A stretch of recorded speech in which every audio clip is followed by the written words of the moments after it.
Hello everyone. This is the 6th part of the story, Magical Journey in Harry Potter World. Chapter 21, The Change, and the Room of Requirements. The working days of Quinn's first week passed, and the weekend arrived. Quinn sat on his bed, reading a book on magic theory he had borrowed from the Hogwarts library. Since the wand incident, Quinn had been growing increasingly worried about the progression of his magic.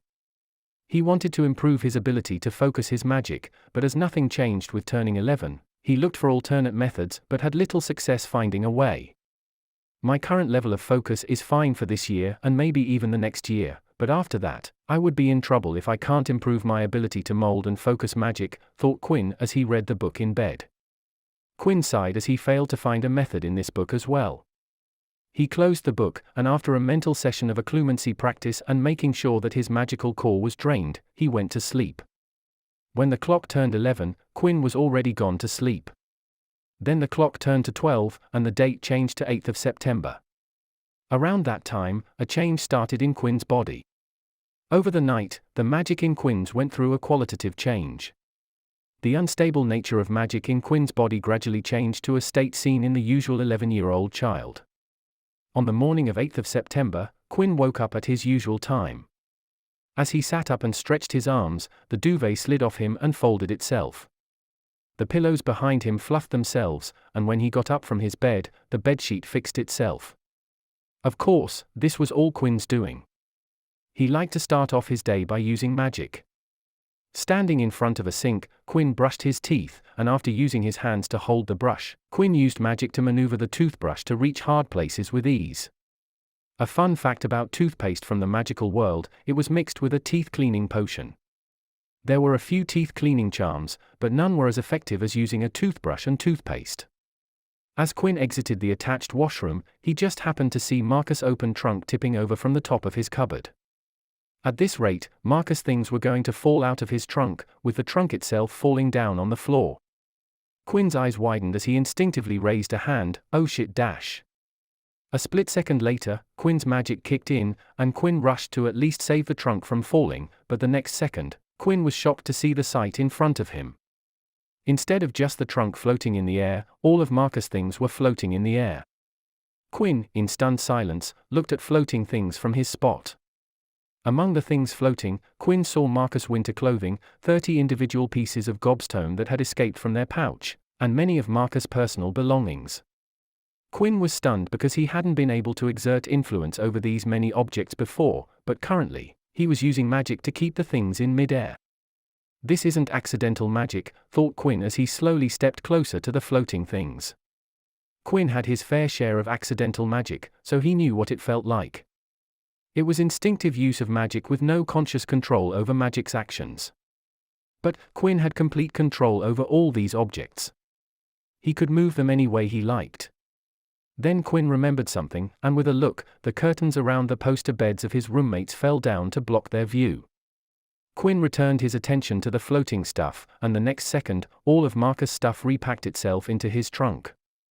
Quinn levitated the trunk back to its position above the cupboard. Quinn smiled and thought, I know what is going on. With a smile, he turned to Eddie's desk, and with the use of magic, Eddie's desk drawer opened, and a single gobstone shot towards Quinn, who caught it, and he set it onto the floor. Quinn took a deep breath to calm down his nerves, focused his magic, and pushed it towards the gobstone. The next second the gobstone transfigured into a cat. Quinn smiled as he put the transfigured cat into a full-body bind before it could hiss at him. Quinn, with a smile, picked up the magically bound cat to observe it. Yes, yes, yes. It finally happened, exclaimed Quinn as he moved the cat around to check all the detail. Transfiguration of an inorganic object to an organic being with a different size and weight was at the 5th year level. Quinn pumped his fists in the air as he returned the cat back into a gobstone. My focus increased overnight, said Quinn, and after the excitement and elation passed, Quinn began thinking about the reason behind it. He thought back to yesterday. If he did something different, something that could trigger the change in his body. But nothing came to mind. After having breakfast, Quinn went to the library to think in peace. He wanted to know the reason behind this change. His magic had changed, and Quinn wanted to know everything about it. After spending hours in the library surrounded by books about magic theory, magical biology, and any other books that could provide him answers, Quinn couldn't find anything other than that his magic had entered the period of growth. But, why did my magic enter this period now, after 2 months of me turning 11? Quinn sighed as he climbed the stairs of his dorm. It wasn't that the change happened precisely on a person's birthday, and it could occur any time between before or after a fortnight of a person's 11th birthday. But 2 months didn't make sense. Quinn took a shower to relax, and when he came out, he saw Eddie and Marcus were playing in the room. They were pretending to be swordsmen and were using rolls of newspapers as swords. Quinn chuckled as he looked at his 2 roommates. "What are you guys doing?" Marcus spoke as he battled Eddie with his newspaper roll. "We were waiting for you. Do you want to play gobstones?" Quinn thought about the offer. Well, it would take my mind away from the change. Quinn nodded and replied, "Sure, give me a minute. I will be down there." Both of them nodded, and Eddie dropped his newspaper roll on the floor before bolting down to the common room. Quinn sighed as he looked at the newspaper on the floor and picked it up. Then his eyes caught the date of the newspaper, and then things clicked in his mind. Tilda, that's why it happened today, Quinn said as everything made sense to him. Of course, it would happen today, on September 8th, Quinn sighed as he threw the newspaper in the trash. 8th of September was the day he found himself in this body. It was also on 8th of September that he had triggered his magic for the first time. He had kept track of the day for a couple of years, but with time he had forgotten about it. Now, on the very same day, his magic had gone through a qualitative change. My coming to this world must have pushed the change to this date, Quinn thought as he tried to place his thoughts on this matter. Quinn also entertained the theory that even though it had been only 7 since he had come to this world, his body was still 11 years old. Body, mind, and soul, 3 parts of a being, quoted Quinn as he felt the path ahead clear up. Quinn felt a weight has been lifted off his chest and looked around the room with a smile. Who knows, it might happen again when I turn 15, Quinn said in optimism as he thought what would happen at the 11th anniversary of his coming to this world. Quinn felt the need to use his magic this very moment, so he looked around the room and closed his eyes, took a deep breath. With a wave of magic from Quinn, things around the room began moving, and multiple different magic began showing their effects. When the things stopped moving and the magic stopped working, the dorm room looked like it had been freshly cleaned, and all the furniture from the beds to the cupboards looked brand new. If anyone asks, I will just give credit to the elves, shrugged Quinn, but then he laughed as he climbed down the dorm stairs, though the elves might not be happy about me cleaning the room. Quinn stepped into the common room, and with a broad grin, he said, "Time to destroy people in gobstones." The very next day, Quinn began drafting a medium-term plan spanning 2 years. He climbed down into his suitcase and stepped into the library. On the paper in front of him, Quinn wrote what he wanted to do before entering his 3rd year. Completing Hogwarts education with practical usage, wrote Quinn as the basic goal of his 2-year plan. Quinn wanted to cover Hogwarts cover subjects and the electives he was interested in: potions, herbology, transfiguration, charms, defense against dark arts, arithmancy, study of ancient runes, and astronomy. He wasn't interested in divination and muggle studies and wasn't sure if he wanted to pursue care of magical creatures. He wasn't thrilled at the idea of being close to magical beasts. Next was supplementing all the Hogwarts subjects with knowledge from around the world. Quinn's approach had always been to expand his knowledge from reading books from all around the world. From his experience of learning the first 4 years of Hogwarts curriculum, he knew the curriculum was missing several things that text from other schools could supplement. It was the same with every school and region in the world. Everybody was missing something, but at the same time, everybody had something to offer as well. The 3rd goal was learning new branches of magic that were taught in other schools. There were other branches of magic like transmutation, illusion magic, dark arts, alchemy, elemental magic, warding, soul magic, healing magic, abjuration, body magic, to name a few. Quinn wanted to learn these magics to the Newt level or equivalent. Coming to mind arts, he wanted to set some goals. Quinn decided he wanted to build the highest level of occlumency defense in his current system.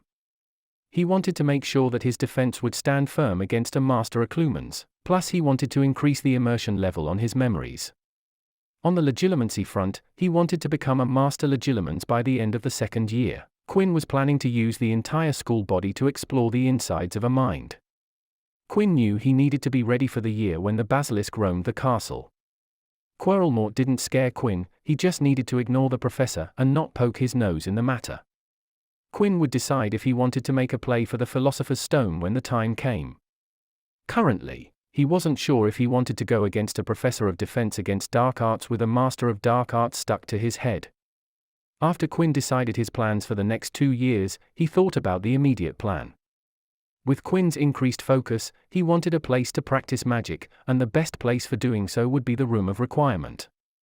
Quinn hadn't gone to the 7th floor because he was too busy getting used to the new lifestyle at Hogwarts, but now that he had spent a week at the school, he was ready to go to the mysterious room. It was time to the greatest room in Hogwarts known to Quinn. Scene break. On Monday, Quinn had a history of magic class at 9 o'clock in the morning, and after that, he had 2 hours of free time and 1 hour of lunch. Quinn decided to skip lunch and spend 3 hours in the Room of Requirement. The room was located on the 7th floor in the left corridor of the Hogwarts castle. Quinn looked at the tapestry depicting the attempt of Barnabas the Barmy to teach trolls ballet. He recalled the method to enter the Room of Requirement and walked past the tapestry 3 times, thinking about a place to practice magic. Immediately after the 3rd time, a door appeared opposite the tapestry. Quinn, with a beating heart, pushed the doors open and entered a spacious room.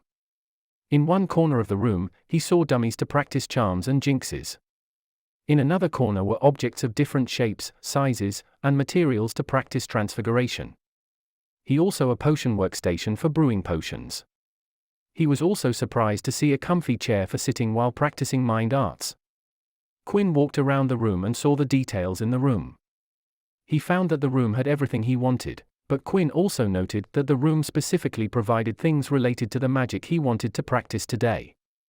On the transfiguration corner, he saw a sizable amount of mercury. Quinn had planned to study how mercury reacted to transfiguration, and the room had read that from his mind and provided him with mercury. On the charms corner, he saw a fast-moving golden snitch as he had imagined wanting a snitch to practice the slowing charm. On the potions workstation were copper cauldrons and the tools he needed to brew a befuddlement draft. The room provides what I need. Quinn dropped his book bag on the comfy chair and walked to one of the dummies and casted an exploding charm, Bombarda, on it, and the dummy exploded, and Quinn smiled when the destroyed dummy didn't disappear or fix itself. Quinn was happy to see the damaged dummy not because he enjoyed seeing the mutilated dummy, but because the room had even picked up on the finer details of his request. Quinn had also wished to practice his mending charm, so he requested the dummies to stay damaged. Quinn swept an eye over the broken pieces and levitated them near the dummy. He began casting several simultaneous mending charms on the dummy, and before he knew it, the dummy was like it never exploded. Quinn nodded before his smile disappeared, and he said to himself, "Let's get to work." He removed his robe and levitated it to the chair and thus began the repeated explosion of dummies. Quinn experimented with the strength and accuracy of the explosion charm. For Quinn, there was no difference between Bombarda and Bombarda Maxima as he didn't rely on chance, and understood the essence of magic before practicing it. When Quinn used the explosion charm, he was the one who decided the configuration of the spell and not some words in Latin. Quinn decided when to explode the whole dummy or when to only take its head off. Quinn tried simultaneous casting and continuous casting of the charm and how it would affect him. Quinn found that he was at an acceptable level in continuous casting but lacked efficiency while he casted simultaneously.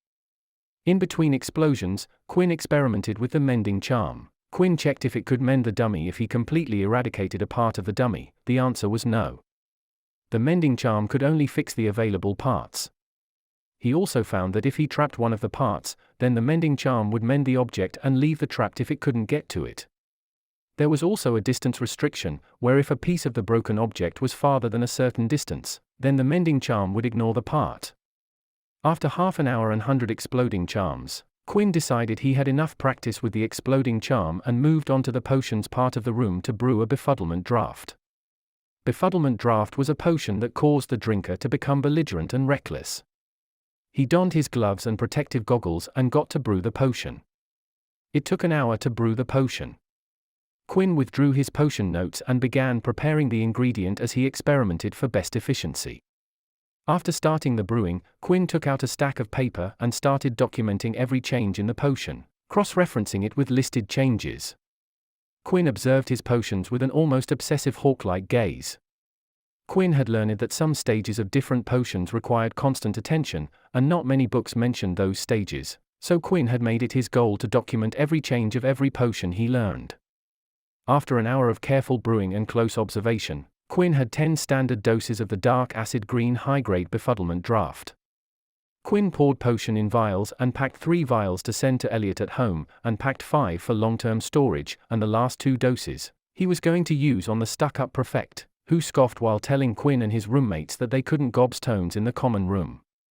"Let's see if he can still have a stick up his butt after I give him this," said Quinn with an evil smirk on his face. Finally, Quinn stepped into the Transmigration corner to work on mercury. Mercury was a poisonous metal, so with the utmost care, Quinn transfigured the given material into different things. He also boiled and froze the mercury and then transfigured it at those temperatures. Quinn tried to turn into different materials like other metals, rubber, wood, and many other organic and inorganic material. He even turned small droplets of mercury into tiny ants and relatively bigger cockroaches. He turned larger amounts of mercury into more complex things. Experimented with turning a drop of mercury into a much larger block of stone, and tried to shrink down a glass of mercury into a small earthworm. After working for a quarter of an hour on Transfiguration, Quinn rested for 15 before diving into his mind. At a distance from the West Manor, Quinn began building the Hogwarts replica. Unlike the West Manor, where Quinn had built the exterior before turning to the interiors, his current approach was going to be much different. Quinn was going to construct Hogwarts, one room at a time. For example, Quinn was going to start at the ground floor and then move up. His first room was going to be the Great Hall, and then he would expand to the rest of the ground floor. Quinn sat on the comfy chair, and for the rest of the time, he worked on his mindscape. 15 minutes before 1 o'clock in the afternoon, Quinn exited the room of requirement and headed to the Defense of Dark Arts class while humming in a good mood. Chapter 22, Helping Out Friends, and the End of the First Year. On an ordinary day, Quinn was studying in peace at the library. He was reading a book that expanded upon the resonance between prime numbers in the field of layered rune cluster structuring. It was a 6th-year book that intersected the subjects of arithmancy and runes. It was a fascinating book that Quinn found in Flitwick's weekly recommendation. "Hey, Quinn." Quinn heard a voice calling out to him. He looked up and found his year mate Katie Bell standing in front of him. Quinn put on a smile and greeted her. Ms. Bell. How are you?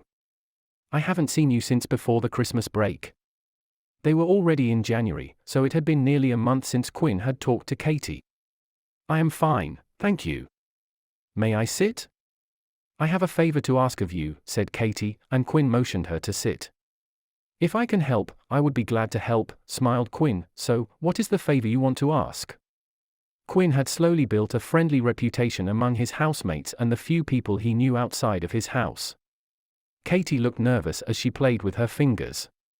She waited for a moment before asking, "Do you remember the Transfiguration homework that Professor McGonagall gave us 2 weeks ago?"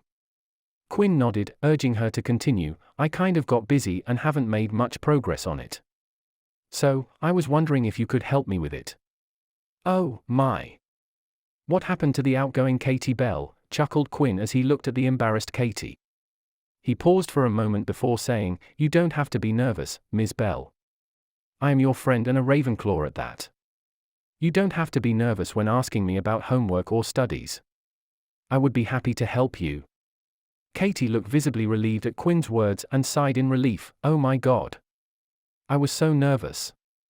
I ended up spending all my time at the Quidditch field watching the Gryffindor team and hanging out with them." Quinn chuckled before warning, "Okay, now I did say that I would help, but I would only supply you with a list of things that you have to cover in that assignment and where you can find those things. You still would have to read all it and write it down in your own words." Katie shook her head. "It is all right. I would appreciate any help." Quinn nodded and took out a sheet of paper and split it in half. On the split paper, Quinn wrote the topics that one needed to cover for the assignment, then he mentioned the books and the chapters in the books where Katie could find the points. He mentioned the chapter, so she didn't have to flip through whole books, given that she was short on time. After finishing writing, he slid the paper to Katie's side and said, "If you read everything on there, you would be able to complete your assignment in no time." Katie looked at the paper weirdly as she was used to parchment instead of paper. After holding the sheet of paper and feeling the thinness of it, she read the contents. Her jaw dropped when she read it and gawked. "You remember the chapter number?" Quinn shrugged and gave the one excuse that always worked when it came to academics. "What? I am a Ravenclaw. Plus, I revised the assignment yesterday, so I remember it." "No big deal." Quinn lied through his teeth. He had completed the assignment the day McGonagall had assigned it and hadn't even touched the parchment it was written on, much less revise it. Katie nodded dumbly and spoke, "Anyway, thanks for this. This would make my work so much easier." "Seriously, thank you." Quinn shook his head and spoke, "Don't mention it. You can come to me if you ever have a problem with studying. I will be glad to help, but please don't tell anyone. I don't want random people coming to me asking for help. I am only doing this because you are a friend." Katie nodded and then excused herself. Quinn looked at her retreating back and thought, "Maybe I will start it next year." Quinn had an idea he wanted to try, but he decided to wait till the next year before starting the plan he had in mind. Quinn was about to get back to reading when someone once again heard someone call out to him. He looked up and saw Marcus Belby standing with nervousness clear on his face. "Belby, what is it?" Quinn questioned his roommate. Marcus fidgeted and softly asked, "Hey Quinn, you know the homework McGonagall gave us 2 weeks ago?" "You too? Come on, man, you are a Ravenclaw," joked Quinn as he gestured Marcus to sit down. "So, why didn't you do the assignment?"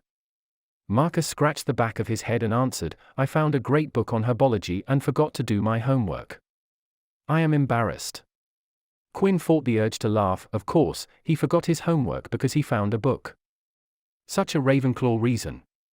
Quinn took the other part of the split page and wrote the same thing as he had written for Katie.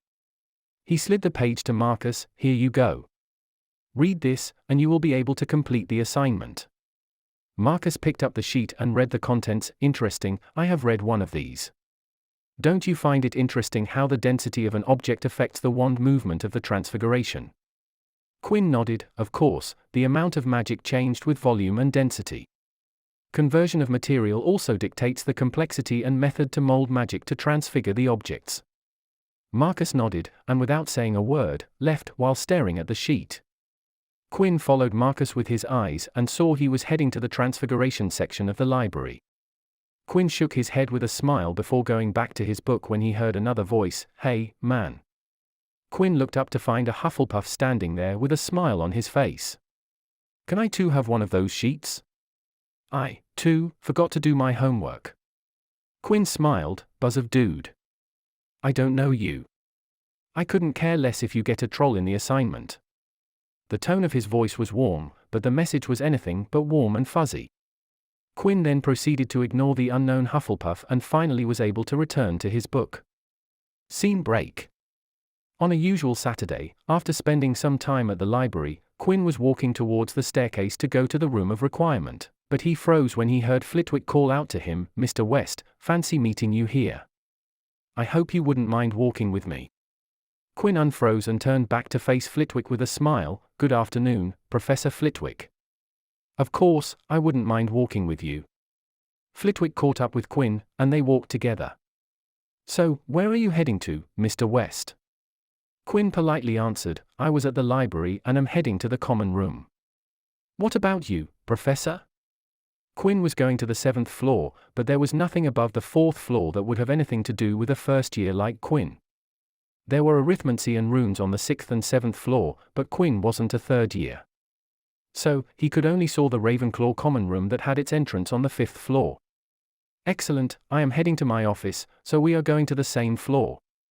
I have something to talk to you about." Quinn mentally groaned as he now had to walk to the common room before going to the room of requirement. But he was curious what Flitwick wanted to talk to him about. "What is it, Professor?" Flitwick looked at Quinn with twinkling eyes and asked, "Have you finished the homework that is due this coming Monday?" Quinn nodded with a smile. "Yes, Professor, I have completed it and can give it to you right now if you want." He had completed the homework on the day it was assigned, in the class itself. Flitwick chuckled and spoke, of course, you are never late on assignments. Why would you be? You complete the homework in the very same class it was assigned. Quinn's breathing hitched as he froze for a step before speaking awkwardly. So you knew about that, huh? Flitwick laughed in his squeaky voice. Of course, all the professors know that you do your homework in the class. It was one of the first things we talked about you during the faculty meeting. All the prof dash. I mean, oh, you talk about me? Quinn was shocked to hear that all the teachers knew he did homework in class. But then he finished with a joke and instantly regretted it. Why did I do that? Quinn berated himself. Flitwick laughed and revealed, of course, we noticed. You don't take more than a single attempt on any spell that is taught in the class. In potions, you know exactly when to pay attention while brewing. Flitwick paused before continuing, my mistake. I don't think Professor Bin knows that you do your homework in the class. He usually sleeps in our faculty meetings.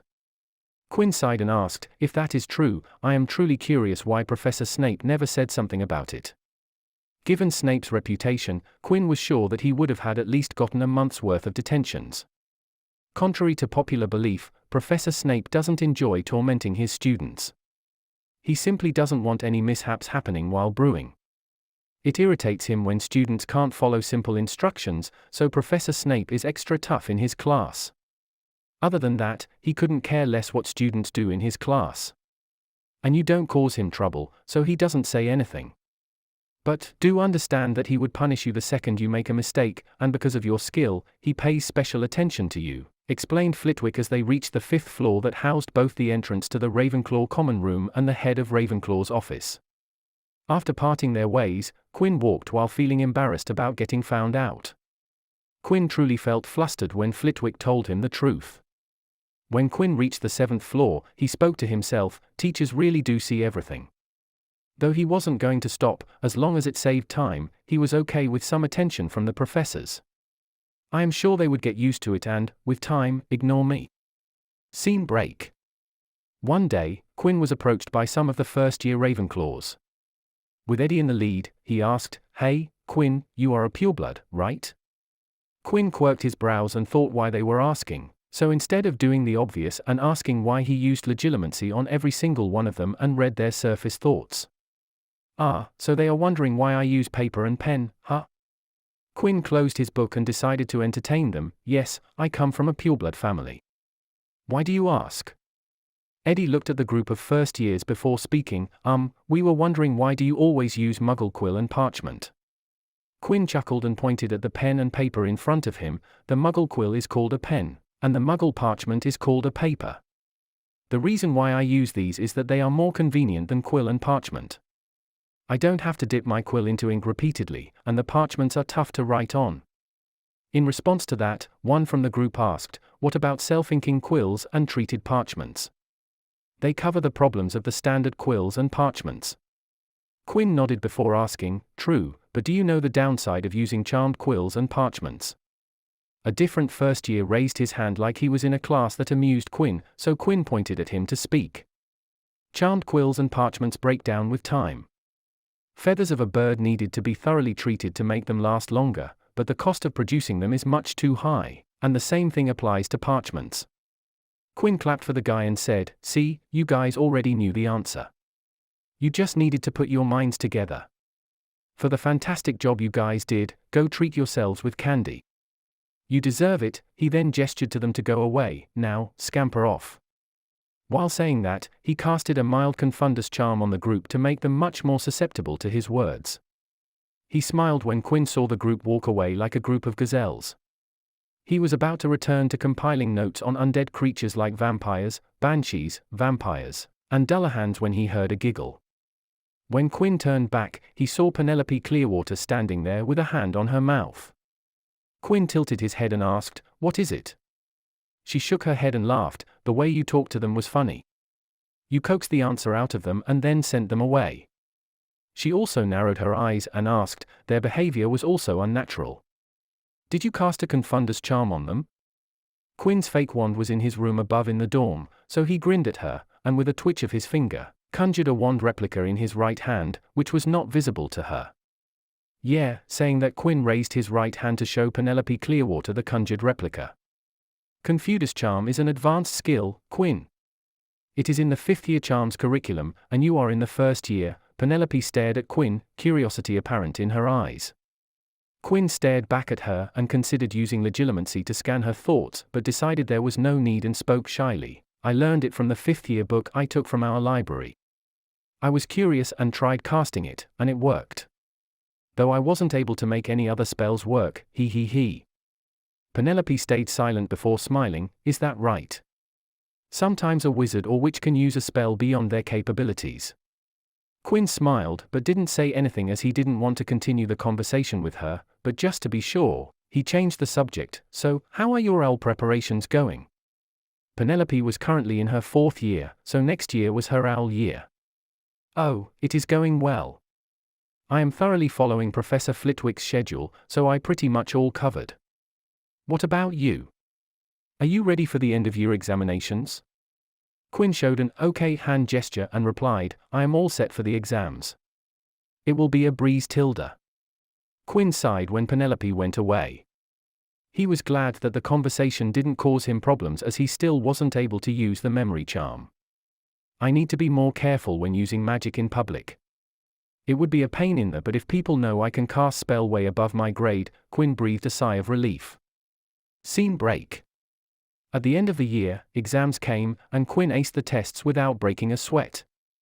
Quinn completed the theory part with ease, but only mentioned the parts he learned from the Hogwarts course books and library. Quinn didn't want to answer where he learned all the extra information. But Quinn was sure that he would still get all O's in the exams. During the practicals, Quinn had to resist rolling his eyes when he mimicked wand movements and chant incantations. When the results came, Quinn was pleased to see that he had all O's and Flitwick personally congratulated him for being at the top of his year. And, the first year ended without any incidents and accidents. Chapter 23, Returning Home, Dueling, and the Request. Quinn deboarded the Hogwarts Express and peered around the platform, searching for his family. After strolling a couple of steps, he saw a young woman waving her hand overhead with a smile on her face. Seeing her made Quinn quicken his steps and dart towards her. With a similar smile on his face, Quinn set down his suitcase and hugged her. I missed you, Leah, spoke Quinn into the hug.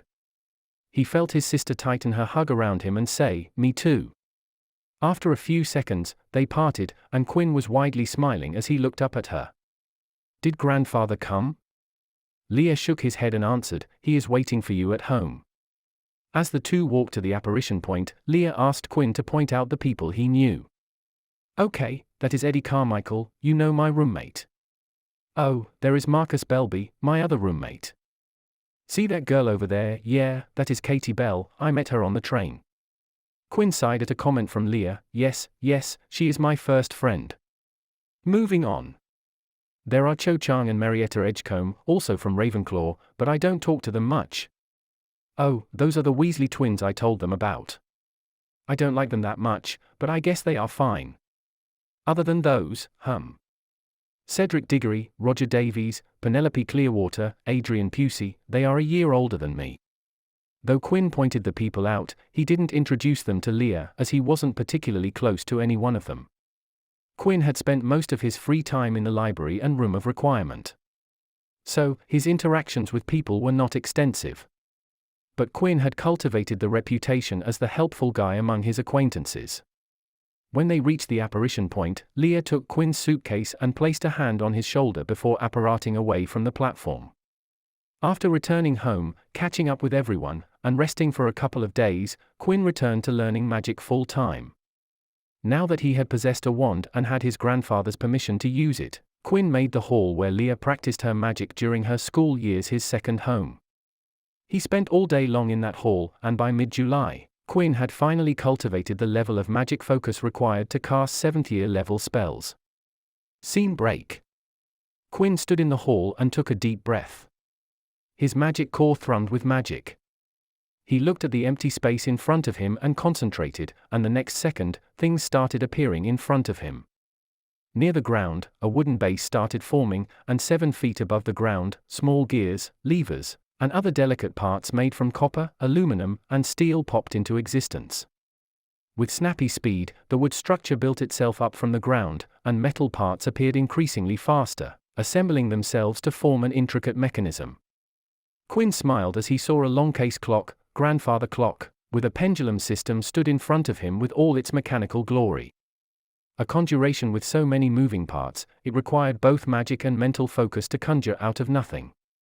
This was Quinn's best level of transfiguration and conjuration at the moment. Feeling confident, Quinn spread his arms, and dozens of butterflies appeared in the air.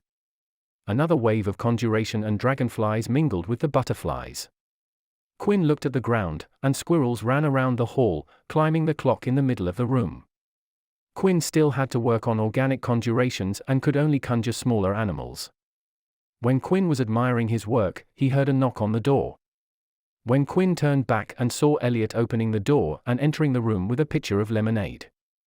When Elliot looked inside the room, he saw nothing but Quinn standing in the middle of the room looking at him. "Young Master Quinn, it is quite hot today, please drink something," said Elliot as he poured a glass of lemonade for Quinn. Quinn received the glass from Elliot. "Thank you." Elliot looked around the room and asked, "What are you doing, young Master Quinn?" While taking a sip from the glass, Quinn raised his fake wand and created a small block of ice on the floor. "Just practicing some charms." But then Quinn thought of something and excitedly asked, "Hey! Would you duel with me, please?" Elliot put on a thoughtful expression before saying, "All right, but I have a few conditions."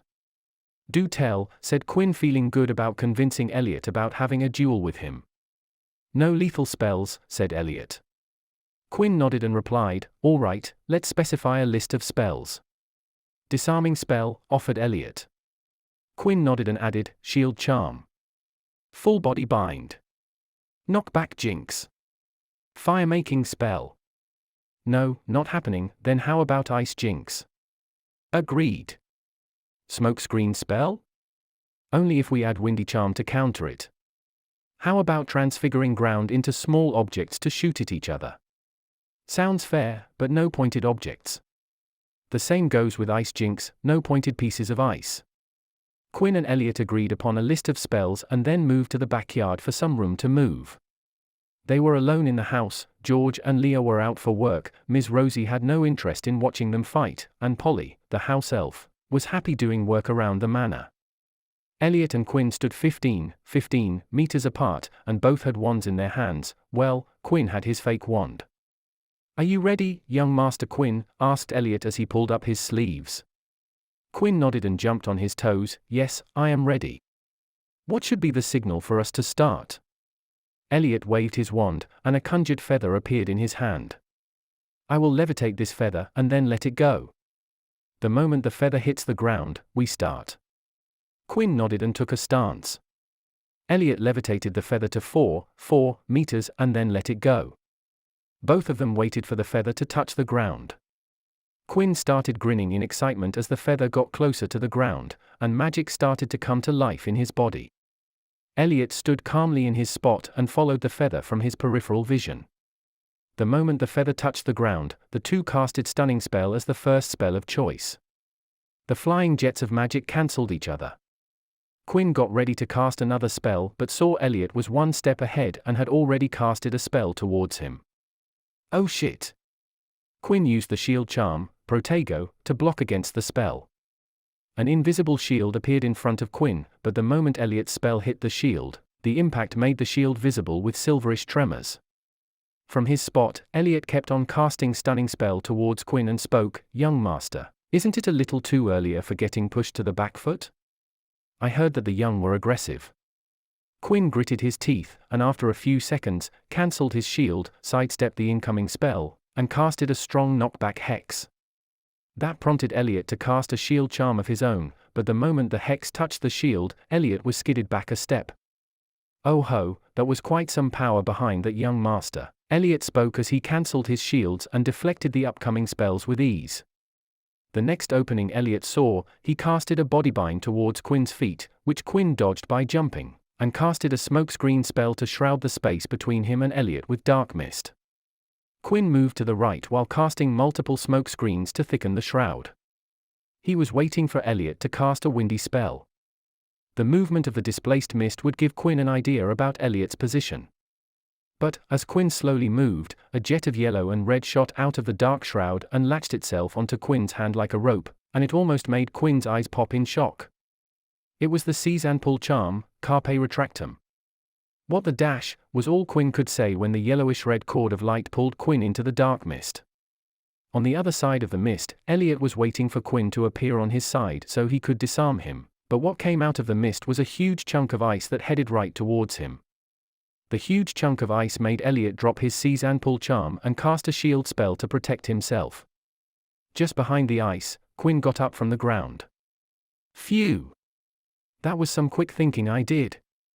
When Quinn was pulled, he used the ice hex to create a block of ice and shot it towards Elliot. Quinn looked around and saw the mist disappearing and decided to get aggressive.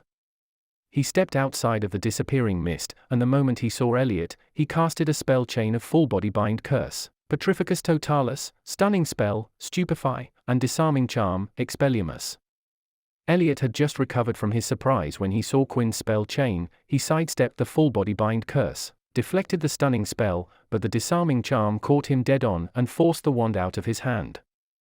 Quinn was so happy to see the wand out of Elliot's hand that he cheered while jumping madly, woohoo! Quinn had won his first duel, and it brought him a whole lot of joy. After jumping in joy, Quinn collapsed onto the ground, spread eagle. He felt the adrenaline slowly leaving his body as his chest heaved up and down. Elliot walked to Quinn after collecting his wand and said, "Congratulations, young master. That block of ice was masterfully placed." Quinn looked up at Elliot from his position on the ground. The ice hex was just an impulsive action. "I have to say, the seize and pull spell caught me by surprise. Can we do this every day? Because this was thrilling." Elliot sat beside Quinn and looked thoughtful. "Well, I see no harm if we take proper security measures, but just to be safe, let's ask your grandfather." Quinn sat up and replied, "I will ask him when he gets home." That evening, George gave Quinn and Elliot the permission to duel, though not after some stoic and silent consideration. He also talked with Elliot to make sure Quinn wasn't overdoing things, and he was to make sure Quinn wasn't injured. Scene break. From that day on, Quinn would duel with Elliot every day for some time, getting used to casting spells on the move while looking out for Elliot's movements. Elliot also helped out Quinn with his words of wisdom. "Young master, I am no dueling champion, but I can point out some obvious things that are common knowledge while dueling," spoke Elliot as the two met in the backyard for their daily dueling sessions. Elliot waved his wand in a pattern, and slowly, a substantial amount of ground transfigured itself into a real-life lion that roared at Quinn, causing him to flinch and back away a few steps. Just as the lion came to life, Elliot cancelled the transfiguration, and the lion turned back to dirt. Transfiguration can be used in a duel to cause harm or buy time, but let's say I used this transfiguration in a duel. If I chose my opportunity, I could order the lion to attack my opponent, and it would at the very least serve as a distraction. But what if I did this? With a much simpler wand movement, the same ground changed into a lion, but it was not a real lion, it was the ground in the shape of a lion. The mud lion roared all the same and once again caused Quinn to flinch.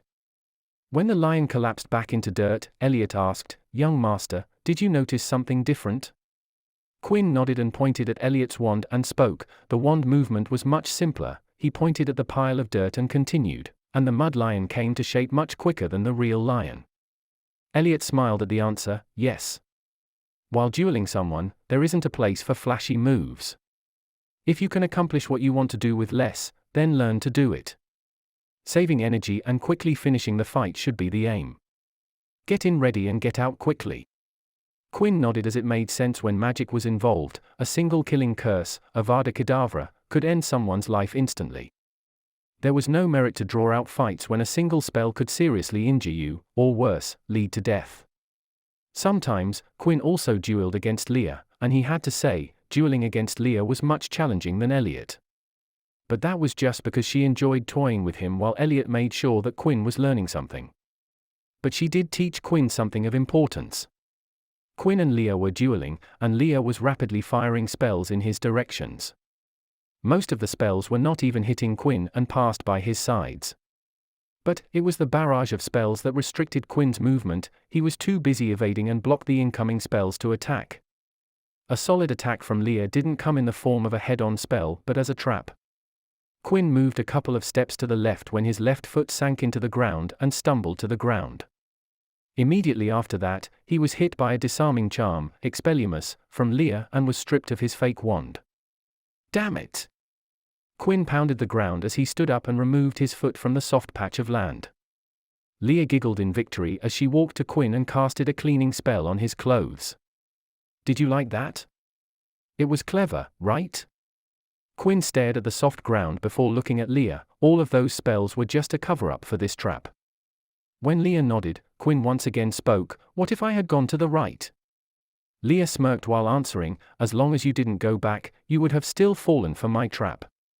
I set up multiple of these all around you." She cast it at multiple patches of ground, and all of them sank. "See? Any direction, and you were toast." Quinn groaned, but also thought that disrupting the balance of the opponent was an excellent strategy. "But I could do it better," thought Quinn while he walked towards his fake wand to retrieve it. Scene break. In the first week of August, Quinn wrote a letter to Flitwick regarding a request. He wanted sole access to one of the empty rooms in the castle. He wanted a base of operations in Hogwarts. The common room was too much of commonplace. His dorm room was too small and had the same problem of being a shared place. The room of requirement was the perfect private place, and it catered to his every need, but he needed a place that could be accessible to anyone. The room of requirements was his secret, and he would like it to remain as a secret as long as possible. He needed a personal place for himself, but he could invite people there without causing a problem. Quinn was going to a service where he would help the students of Hogwarts for a price. He would take in requests and ask for something of equal value in exchange. Quinn had the plan for starting out small by helping out people with housework, then move up and take more important requests that would put people in his debt, and slowly he would cultivate a network of people who owed him. The main objective of this service was to build connections with people in all 4 houses. The Potters were different in this world, and he needed to adapt to that change. He needed eyes and ears to know what was happening in Hogwarts and stay ahead of the curve. Quinn was going to use this service to accomplish that. It was a week later when Flitwick replied with a letter. The response brought a smile to Quinn's face. In his letter, Flitwick agreed to provide Quinn sole access to a 5th-floor room as long as he assured it was to be used professionally, and no improper activities would take place in the room. Quinn immediately replied with a stern promise that he won't misuse the room and would honor the trust Flitwick was placing on him. Quinn eyed the letter and smiled. "With this, I am one step closer to becoming the most influential student in Hogwarts." Now, he just needed to wait for the school year to start. Chapter 24, Potters, Twins, and AID. In the second week of August, Quinn decided to go to Diagon Alley for his annual visit. He didn't have to buy the books, but he did want some potion supplies like cauldrons of different sizes and materials and rune equipment. Near the flue fireplace in the West Manor, Quinn stood with George and Elliot. "Are you sure you would be fine on your own?" asked George as he was worried about Quinn going to Diagon Alley alone without any supervision. Quinn nodded and assured him, "Yes, I will make sure to be careful." "I have the portkey that you gave me." Quinn fished out a thin silver chain necklace from under his shirt. "I will immediately activate it if I get in trouble." "All right. And, you have your wand. Don't worry about the underage magic restriction, use magic in case of emergency. I will handle the ministry if they send you a notice."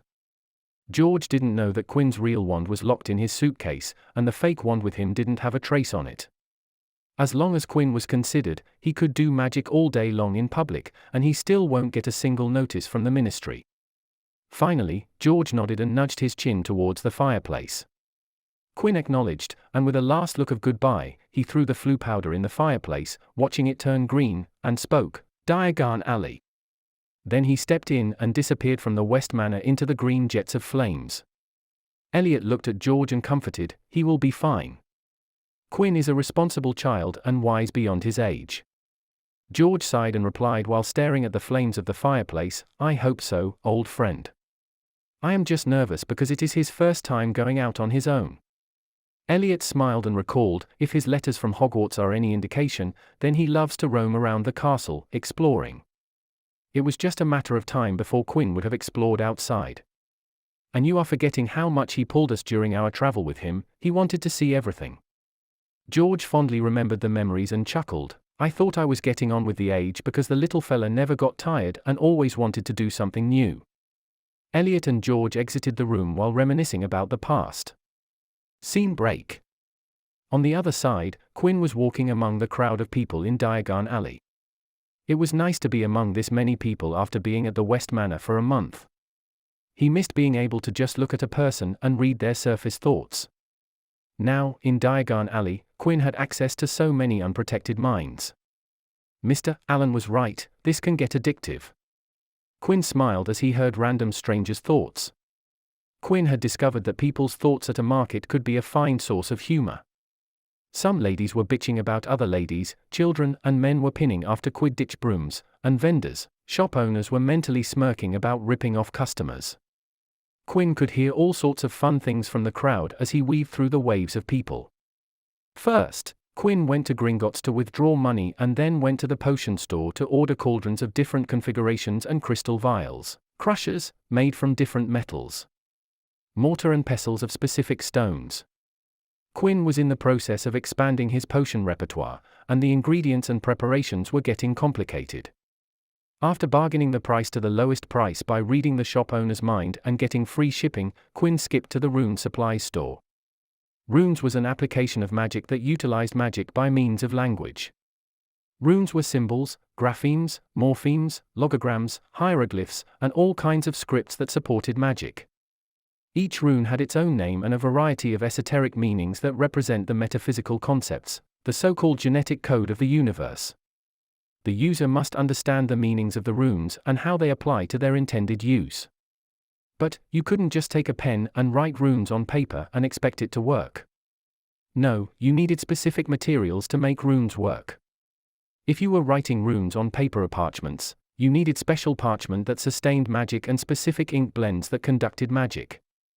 If you were etching runes into metals or wood, you needed carving tools that would help precisely etch symbols into the material. Staining solutions that would bind magic into the wood or mixtures that prepared metals for sustaining and holding runic magic. Quinn also realized that a lot of magic branches crossed each other at some point. Charms coincided with potions in ingredient preparation. Transfiguration concepts were used in transmutation and vice versa. Dark arts and defense against the dark arts were two sides of the same coin. Arithmancy was used in almost every field of magic. You needed to know how to brew potions for solutions, to draw runes, so on and so forth. Herbology was used in potions and then in turn in runic magic. Alchemy was even more complicated, but that would be a discussion for a different time. After yet another victory in bargaining by employing legilimency, Quinn happily exited the rune equipment store in Horizont Alley, thanking the lax behavior of the magical world. He pitied the people who didn't know occlumency and were clueless to the dangers of being their minds read. He looked around and thought, well, I am done. I guess walking around wouldn't hurt.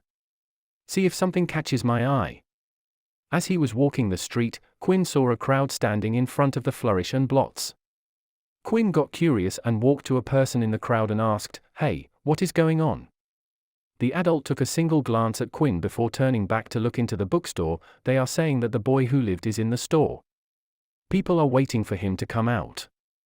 Quinn raised his eyebrows at this piece of information. "Potter, huh?"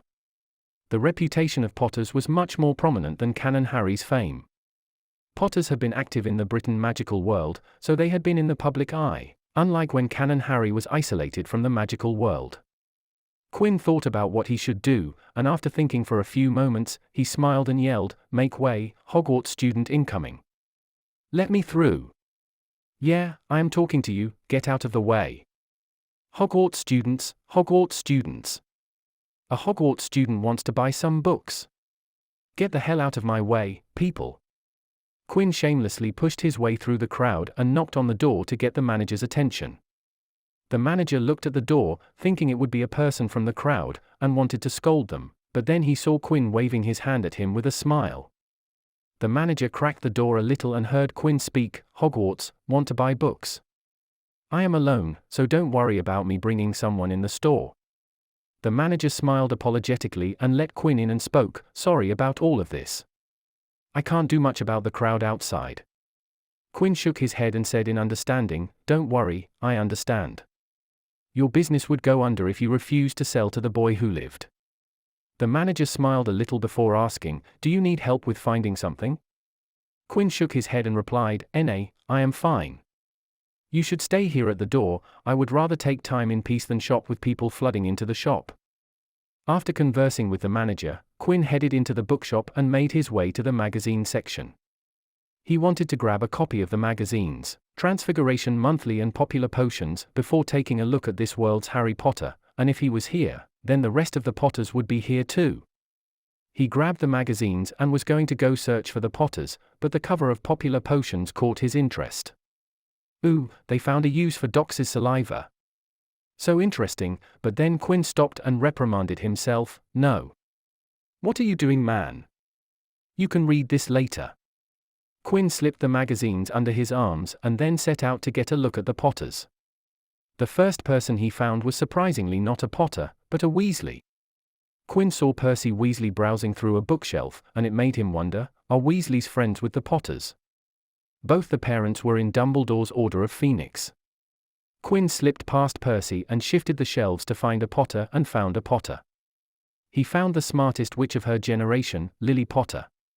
She was just as the books had described her, a beautiful woman with dark red shoulder-length hair and almond-shaped green eyes. Quinn has once wondered if the green eyes were such a big deal, but looking at Lily Potter's green eyes made him realize that Harry Potter's green eyes might just be his greatest feature because Lily's green eyes were really mesmerizing. She was reading a book, so she didn't notice Quinn staring at her. And he also decided that he had stared enough and moved on to find his next target and once again found the Weasleys. And this time he found three of them, Arthur Weasley, Molly Weasley, and their youngest son, Ronald Weasley. Quinn stopped and heard what they were talking about, and the conversation was about Ron whining about wanting new books while Molly was having nothing of it, and saying that he would use the twins' books, while Arthur was standing there silently, not saying a word. Quinn could understand Ron not wanting hand-me-downs from his brother. No young child wanted to use hand-me-downs. But with the Weasley family's financial situation, new books were not an option. Education was an expensive affair, after all. Quinn sidestepped the heated family discussion and walked to the next row of shelves. He immediately came face to face with the Weasley twins, and they recognized him. They walked close to him and spoke, "Quinn West. Ravenclaw. Smartest in his year. Top of his class. And we meet him here at the bookshop." Not a surprise at all. Quinn smiled at the twin talk and greeted, "It is nice to meet you two as well. The crowd outside is insane, isn't it?" The twins nodded and answered, "The boy who lived is here.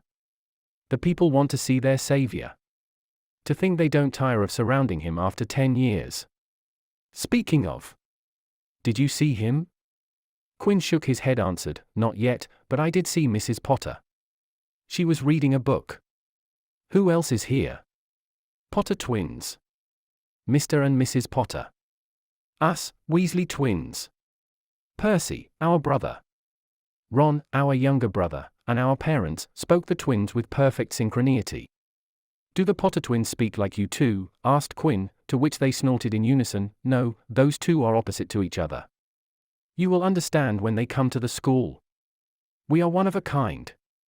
It is a pity. We could have used them to prank McGonagall. Alas, it is not possible." Quinn chuckled and thought about something before fishing out a business calling card from his pocket and handed it to the twins. The card was black in the background with gold writing. It was the card for Quinn's consultation service that he named as AID. It was a simple card with the letters A, I, and D, and under it was the room number and floor of Quinn's new room of operation.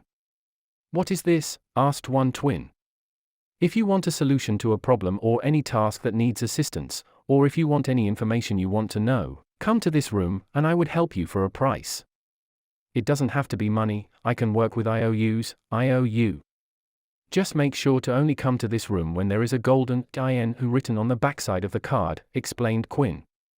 He had charmed the card to show an IN when he was available for consultation.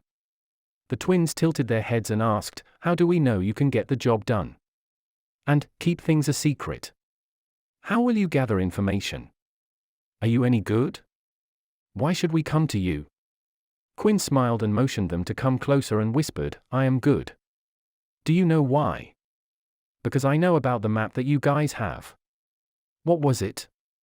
Marauder's map, and what were the words? Quinn smirked and quoted, I solemnly swear that I am up to no good. Quinn felt elated seeing the twins' stunned and silent faces and continued, think what would happen if one of the people you pranked know about the map and tattled to the teachers. The map must be quite important to you, right? The twins looked at each other, and one of them spoke, the map is useful, but we don't need it that much. They had turned defensive and were trying to not seem nervous. Quinn's smile widened and continued, oh well, then you won't mind if McGonagall knew about the secret passages, would you? Or, are they also not important? The twins sucked in sharp breaths and blurted, okay, we understand. You are good. No, you are great. We kneel before your prowess. We will come to you if we have any problems. Quinn chuckled and finished, good, now if you see someone having a problem, come to me, and I will give you one of these cards to give to them. Only people with the card would be able to enter the room. He patted them on their shoulders and said, now I will go and get a look at the rest of the Potters. See you later. Let's hope we can work together in the future. He walked past them and waved them goodbye without looking at them. In one aisle, Quinn came to find the Potter father and son duo. Quinn could see the stunning similarity between them. The only difference Quinn could see was their eyes. The father-son duo was looking at the book, Curses, and Counter-Curses.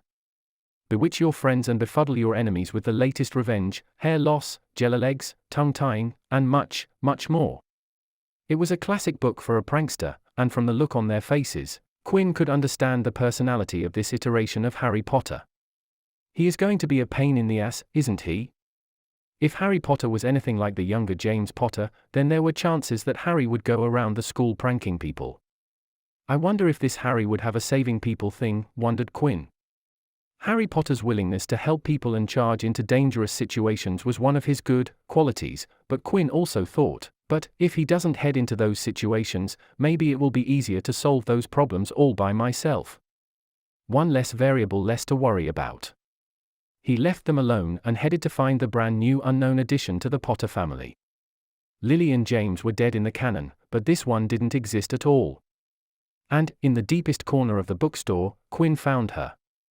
He had seen photos of her, but all of them were black and white in color, so Quinn noticed she had the same dark red hair but longer than her mother's and stopped above her mid-back, and her eyes were startlingly green.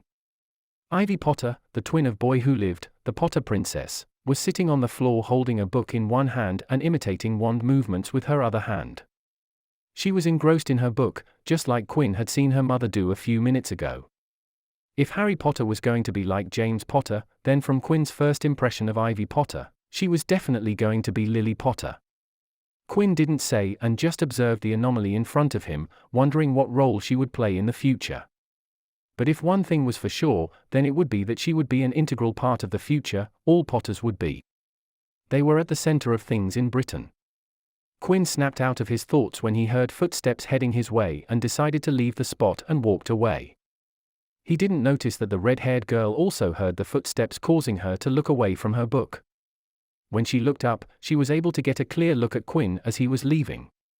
She wondered who he was, but her mother's voice interrupted her thoughts. Ivy, it is time to go. And she wouldn't recall the black-haired boy until she would see him at Hogwarts. Time passed, and it was once again time for going to Hogwarts. Time for Quinn's second year had come.